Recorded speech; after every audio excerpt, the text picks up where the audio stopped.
Ask a room full of people to give you one word to describe the future, and the first thing they'll say is that it's uncertain or unknown. But if you think about it, it's not that we don't know anything about the future. We all go about our days assuming we know something about what's coming next. We assume that the trains will run on time, or that they'll be late, that schools will open, that we'll eat meals, go to that weekly class, take trips and pay off that loan. We're constantly taking actions based on our expectations about what the future holds, and in this sense, we have agency. At the same time, it can feel hard to know what's coming or how to respond. Although we rely on the expected, the unexpected happens all the time. Sickness, loss, economic crisis, extreme weather. We're all familiar with the ways life surprises us.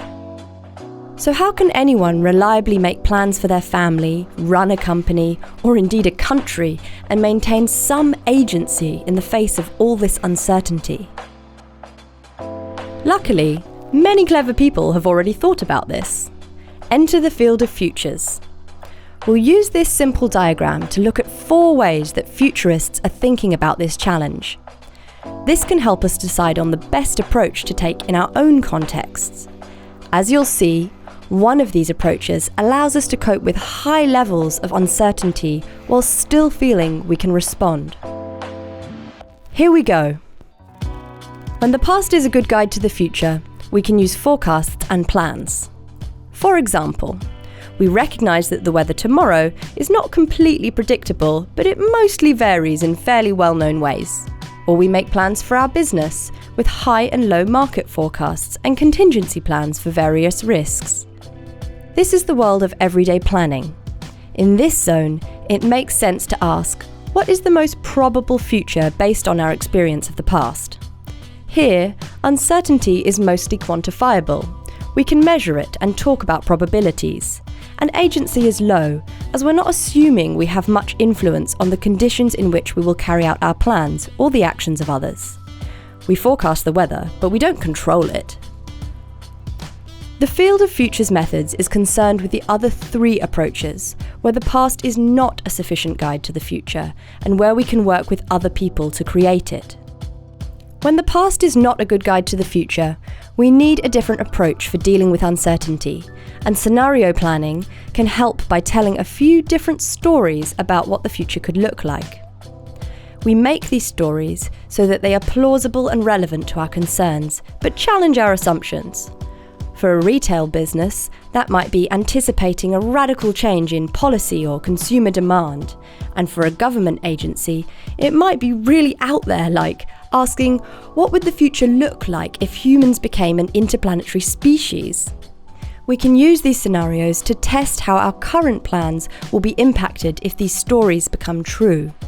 Used like this, scenarios don't tell us what to do, they pose questions that invite us to explore how we might prepare or react to these futures if they happen.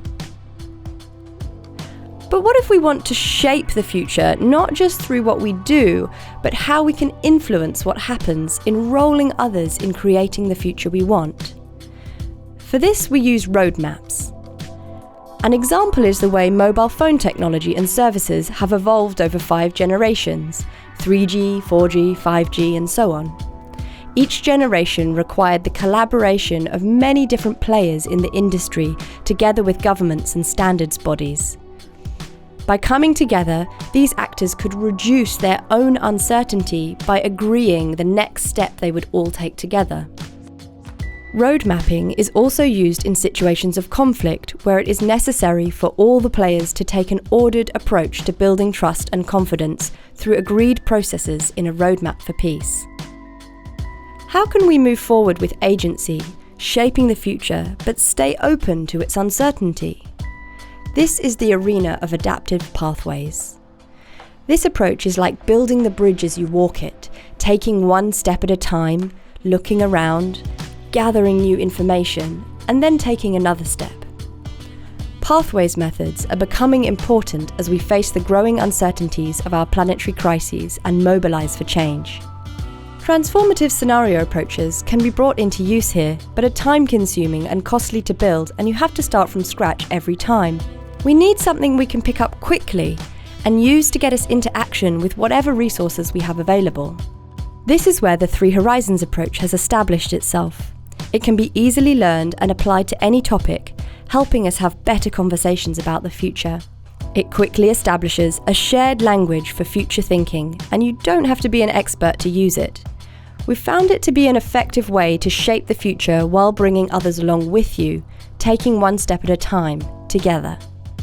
If you'd like to learn more, visit futurestewards.com/3H where you can get started.